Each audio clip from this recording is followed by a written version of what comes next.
Broadcasting from the business capital of the world, this is the Podcast Business News Network. And welcome back, everybody. Many of us in our professional situations want to, and it's a term being used these days, and I'm going to use it, level up, move, advance. So you got promoted. Congratulations. Now what? How do you navigate that? How do you go from being somebody who is a contributor or an individual in an organization? Now you're leading others. It can be very unassuming, uncomfortable, exciting.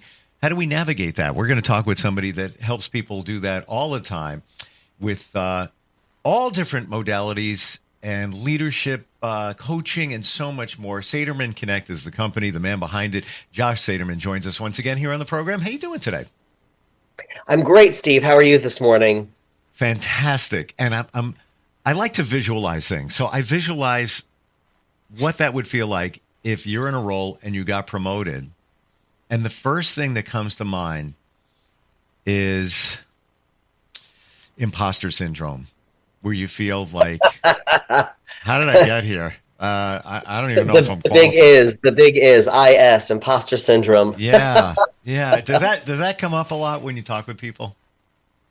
It does. What I often talk about is some quick statistics. Again, I'm an analytical guy, so I like to understand the math behind things. Multiple sources, different types of sources have said that humans have between somewhere 30,000 to 70,000 thoughts a day. It's a wide number, but nonetheless, 30,000 or 70 is quite a lot of thoughts in one day for one human brain. Sure. And because we're still programmed through fight, flight, and fright, most of those thoughts, a good 3/4 or 75%, are viewed as negative. They're viewed as that fight, flight, fright sort of mentality. And so it's actually quite common. Give yourself some deep, healthy breaths to say imposter syndrome is your gut check on, am I supposed to be here? Is this the right setting for me? So take confidence there first and foremost. Number two is somebody came before you and figured it out. So take a deep breath and give yourself the confidence that you also have the ability to figure it out. It's a really great way to look at it. And you know what? You were selected for a reason. It wasn't like they just said, all right, spin the wheel. Hey, Josh, let him do it. There's a reason you got picked for that. And the fight, flight, or freeze, am I saying that right? Flight, fright, freeze. It's essentially there to protect you. To protect, and 100%. Evolutionary, it's in you, in your DNA as a protection mode. And that number you gave, the 30 to 60,000 thoughts a day. Yeah. Is it true that the majority of those thoughts are in our subconscious bouncing around? Probably. I don't, it's a great question, actually. I don't have a psychology background, but I find psychology fascinating because of the coaching work that we do. Yep. And the way that we think about how humans process information or respond to motivating factors. And so probably some of them are in that either sage or saboteur sort of subconscious. We talk about that language when we talk about positive intelligence, is how do you actually increase that muscle memory of sage and kind of tamper down that saboteur. But a good 5 or 10% shift between a negative thought and a positive thought can make a big difference in a day. It can make a big difference in terms of your psyche and how you process information that's being shared with you. There's also lots of tools, Steve. So, think about your career as a wave versus a ladder. There are moments where there are peaks and valleys, moments where you're learning more or less, moments when you're plateaued, and moments when you're ascending at a very rapid rate. And so it allows you to take a different lens or different mentality to what does really promotion mean, or what does advancement really mean, or what does even a lateral move if you're looking for experience and you're not ready to take on a next title or next decision-making role, and you're ready to take on a new challenge. You still want to learn more information. So this ability to sort of process through and take a deep breath and then think about what's really important to you and why you want to learn in this role and how you want to contribute in this role, it can be very empowering to think of it through that lens versus the lens of, I don't deserve to be here. So let's go on the logistical side of things. You got promoted. you're working your way through the imposter syndrome, the fear, and all of that. What are some first steps that you should take to get better entrenched in the position, get more comfortable with it, maybe a fact-finding mission? Are there some things that we can talk about? Yeah, there's three key areas to start with. The first is, how are you active listening? Really challenge yourself that you got in this role and somebody came before you. There's probably more that's right than wrong. So even if your manager or leader says, I'm hiring you to fix it, the question is what are you actually fixing? So by listening, by truly active listening, by doing some one-on-one interviews, talking to your direct reports, maybe taking them for coffee, make it about a conversation and a relationship building exercise so that you build trust, so that you get the data, you get what's working, what's not working, what needs to evolve, and what needs to stop. And that allows you as a new manager to really gather data, gather facts, gather information to make a decision on the next step. Part two, what's your strategy? Where do you want to take the business or the team or the way the function is growing? Whether you're a manager, a director, a senior executive, it doesn't really matter. These lessons apply for all of us. Is take that moment to get the data and then compile it so you can build your strategy. The last element I talk about, number three, is what I call an individual growth plan. A lot of people call it an individual development plan, but I think it's more about growth. It's about growth mindset. And so you got promoted because you demonstrated at least part one, which is the technical skills. Technical skills, whether you're in engineering, whether you're in the medical profession, whether you're a coach, it doesn't really matter. Technical skills are those skills that you technically need to have in order to be proficient in your role. The second area is much more critical, pun intended, based on Simon Sinek's critical skills, right? Formerly known as soft skills, but the critical skills are, how do you listen? How do you collaborate? How do you cross-functionally align? How do you do those jobs? And oftentimes what we find is whether it's individual contributor to manager or manager to director, it's those critical skills that hold people up because there's not alignment or there's not clear understanding of the role they play, clear job expectations. And so the third bucket to this list is write your individual growth plan, which is a whole other set of conversation we can have today. But it's an intentional list of whether it's 90 days or 180 days. It's bite-sized information across a longer period of time to really make sure that you are growing and developing in the role that you've now been given. So the first thing I'm thinking here, or one of the things I'm thinking of, and we're not psychology experts, but when you've been thrust in this new position, do you think it's reasonable to start reading people? Just getting an idea of who's who, how they operate, of course, active listening, but going a little bit deeper, reading the energy, all of that. And where this comes from, and I'll never forget it, I had a new boss. He got promoted, came from out of state. Now, I was with this company for about 15 years. I eventually stayed 26. It was a big job. It was a big job. I got lucky. Very young. I was in my teens. I was on a morning show, top station in New York. He comes walking in and, as an employee, what are you thinking? Like, oh boy, cleaning house, something's up. Yeah. What? Fight, flight, or freeze. He comes walking in, looks me in the eye, does this to everybody with his hand. How are you? Nice. I'm like, I'm toast. Like that. This is it. What he was doing was reading everyone, seeing who, without exposing himself. Instead of coming in there, hey man, how you doing? It's great. I love working this place. It's going to be fantastic. We're going to change it all up. It's going to be great. We're going to have a party.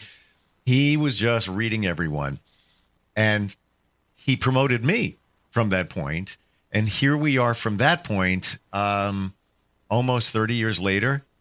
He's a friend, and I just launched a business with him. It's like nice. You never know how it's going to go, but I could tell you where I was standing in that building, the arch, the door, all of that, and that feeling of just, how are you? Nice to meet you. That wasn't him. He was just reading. So, I know we're a little deeper here on the psychology end of things, and I don't even know if he was intentional in doing what he was doing, but I figured it out. He wanted to see what everybody was about. Is that key? Like just looking at everything, observing everything, getting a read on everybody? Yeah, one of my best memories in a former role was working with Molly Langenstein. I talk about her often because she is a dear friend and also a big mentor, a big sponsor, a big mentor, Mm, and she at one point gave me the feedback, listen with your eyes. I'm sure in prior podcasts and in future I will still mention this. Listen with your eyes. Wow, what does that really mean? And I'm mm, still learning. But mm. I think this, the key to active listening, and the key to active listening is to watch what's happening. I have colleagues that will bite their lip when they're thinking deeply. Sometimes it's Mm. anxiety, sometimes it's just thinking. I have colleagues that will look away or get quiet. I have colleagues that will click a pen. So even if I'm on a Zoom screen, I know they're clicking the pen because their hands are no longer up. They're never, so I'll ask, "Hey, are you clicking a pen?" I do it privately. I do it in one-on-ones more than in group settings. And at the same time, right, you start to learn what people are really thinking. I'll share with people, I need a moment to process information. So let's just take 5 seconds just to like breathe through it because your brain, to your point earlier, processes faster than your mouth. So active listening is an active sport. It is about listening with your eyes. It is about writing down the big ideas that somebody is saying. It is about thinking Mm. about when you hear something more than once versus only one time. It's a lot of factors. Like many things in life, if there was an easy button, you'd push it, but there's not the easy button. So relationship building and active listening are so key to building relationships that are built on trust. Trust is an output. And again, prior podcasts, we talked about trust is an output. It's all the ways that you listen and react and really think about how you build relationships that foster trust over longer periods of time. And so again, for that person that is, doesn't matter the age is agnostic here, but that person that's taking on more responsibility gets that what I'll call promotion, whether lateral or horizontal, lateral or vertical. It's really about the idea that you don't have to have all the answers day one. Maybe day 60, maybe day 90, you have more answers. But how do you lay the groundwork for really getting into that new role and giving yourself permission to listen, to learn, and to formulate your game plan so that you can build partnerships, build collaboration, and it takes the imposter syndrome down. That's where we started is, can I do this job? What if we reframe that question to what are the elements of this job I want to focus on first? And so that's where we're really Mm. starting to make impact with our Arrive Academy and the way that we are doing the work with both individuals, cohorts, and large organizations is we're going in at that emerging leader level. We're not waiting until they're sitting at the SVP, EVP, chief level. Rather, we're at scale going in and we're saying, how do we start to think about your emerging leaders and really identify top talent within even those levels? And give them the tools to mitigate imposter syndrome so that they're not spending time focusing on what they can't do. Rather, they have tools that they are sharpening to focus on what they can do. You said something about trust before. Can you repeat that? I'm literally, even with technology, I write things down and I share them with others. Listen with your eyes. It's just a Listen with few your words, eyes. but it's so powerful. It says everything there. And I feel that everybody tells you everything you need to know. Everything you need to know. You just need to listen. And in my journey, I believe that people will show you exactly who they are in the very beginning. But a lot of times we're not listening, or we're not listening with our eyes. And a lot of times we're focused in other areas. For example, let's say it's a new relationship, a personal one. Maybe it's a romantic relationship. In the beginning, you're smitten, you're happy, it's all fantastic. Right? They're telling you who they are, and you're like, I'm happy, I'm happy. So you don't get it. And the same thing when you meet somebody in a business situation, they're telling you. They That's want you to right. know who they are. But, now either you're nervous or you're excited, and you're not really paying attention to it. So listen with your eyes, like key, like really, really key. I can't take credit, but I hope to pay it forward. And so while Molly brought that lesson to me, I hope that through my voice and our book and all these different data points that we have to share, that others will learn from it. I also think it's really important for us to think about the difference. I love what you just said about personal relationships and professional, that it is about getting to know people and listening to what they're saying the first time. There's honeymoon phase, whether you're in an office Mm. building, you're at home but you're working, or you're on a first date. The truth though is that I think the other side to this is we have to separate liking someone versus aligning with someone. Oftentimes, emerging leaders want to be liked.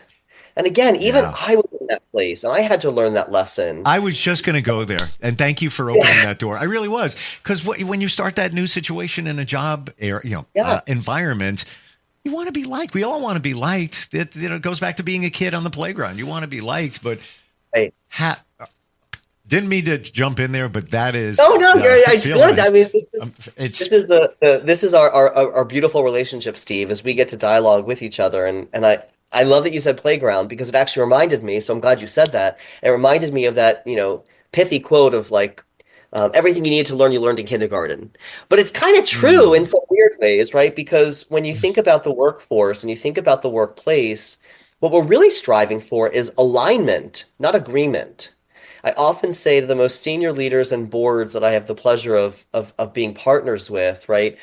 We are not here to get to agreement. If you want to have brunch on Sunday with mimosas or whatever beverage of choice suits your desire, go for it. But that's not what success looks like in the workplace. That's not what success looks like in this organization. Success is driven by your mission or your purpose statement, the vision of where you're headed long term, and ultimately the set of values that you have that ground you in the behaviors to accomplish that mission.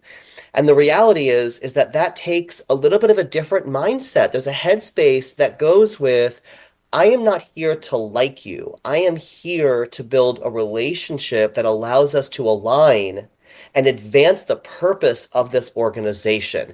And by the way, great news, we also can become friends if that works out, but not everybody is meant to be your friend. And your direct reports are not your friends. Your direct reports are folks that have their jobs with purpose to accomplish the mission statement, to accomplish what your strategy is.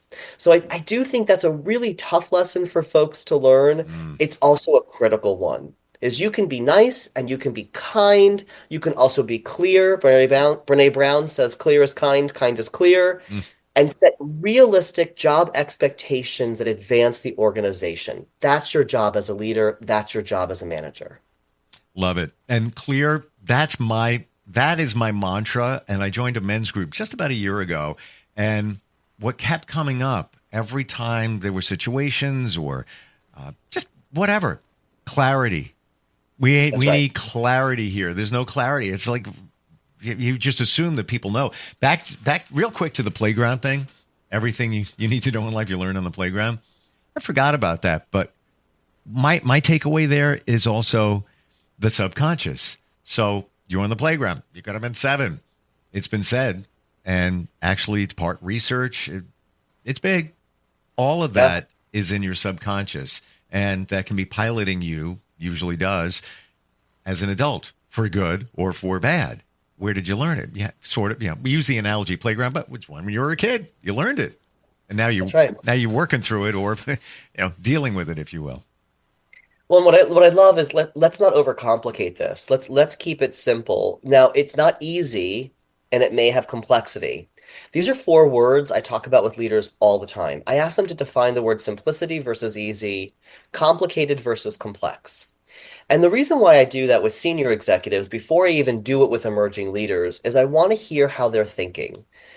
Again, lots of senior executives I've spoken to have talked about this idea of simplifying the process, keeping it digestible. So I'd like to share, Steve, if it's okay, I'd like to go into a few questions I love to ask colleagues, whether it's partners, whether it's senior executives, whether it's your direct reports, when I'm beginning a new role. May I share those questions? Please do. Great. So one of the things I like to do is ask these 3 to start is what motivates you? What does success look like? And how do you like to be recognized? And the reason why I love asking those three questions is A, motivating factors change. So I may ask them a few times, but what if you're a new parent? What if you're trying to process through student loans? What if you've just relocated for a spouse? What if you have an elderly parent that's sick? What if, right? And so how do we give comfort, again, in the spirit of building relationships to ultimately get that output of building trust and have engagement, right? How do we understand what motivates somebody? The second part is recognition factors and success factors. Is within this job, if you wait until the end of a year to give somebody a performance review, like we talked about in a prior podcast, you've got 52 weeks, 364 days before you give that performance review. That's a long time to live in those 75% of our thoughts might be perceived as negative. How do you understand what does a handwritten note do to somebody? What does 5 minutes before a big presentation do to ask them if they have any questions before they go on? What does having a one-on-one conversation once a month about their development look like? So recognition and success factors are all about making sure that you are balancing that natural tendency to go into negative, or how we started, imposter syndrome, and move into a space rather of acknowledging the hard work that somebody's doing and either amplifying successes or course correcting where mistakes have happened so we learn from them, so we reinforce those opportunities, reinforce that growth, reinforce the strategies that are successful. So those are 3 questions I like to start with. I love them. And as you ask them, I'm thinking how I would answer them in my mind. Well, let's do one of them. Let's give it for the audience. I would love to. We're almost out of time. Yeah. So one quick success factor. What does success look like in your job? I have many different roles. It's positive feedback. It's affirmation. Yeah. There you go. It is. Nice. Yeah. Yes. Money's there, but money isn't always everything. But it's making a difference. I have a marketing company. So when we look at that, when somebody says, yeah, we're getting great results, thank you so much. It's there on the air. When people say, I heard what you guys were talking about. Oh, that is totally me. Yeah. Or they come up to you and they say, I was listening to you when your kid was born, 16 years ago. That means I made an impression. So what I'm hearing in my mind right now, Josh, it's the 5 love languages. It's certainly a part of it, Steve. That's for sure. I hope for any of our listeners that they check us out at satermanconnect.com. They look at us on Instagram and LinkedIn. They reach out to learn more. They read the Arrive, Drive, Thrive book or join one of our Arrive Academies. There's so many ways to take that pressure off of imposter syndrome and provide you, whether it's through your organization or you as an individual, the professional development that you deserve, so that you eliminate as much as possible that imposter syndrome and you replace that with tools to do your job successfully. You are amazing with your clarity. And there's that word again. That is, I believe, your superpower, but it's clarity and empathy. And there's lots of leadership coaches out there. I think what radically makes you different is the empathy part and the heart. Yes, we can have these tools. We can do this. We can do that. But you go deeper in a very understandable way. And it's super cool.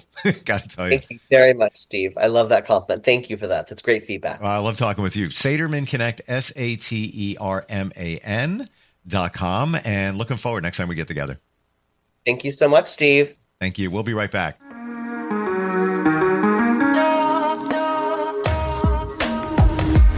Broadcasting from the business capital of the world, this is the Podcast Business News Network. Hi, this is Terry Crews, actor, former football player, game show host, father of 5, and all-around big dude. I'm also an expert on drama. I know all kinds of drama. There's the good kind that comes with having a house full of kids. There's the bad kind like season-ending injuries. There's the necessary kind like having an agent in Hollywood.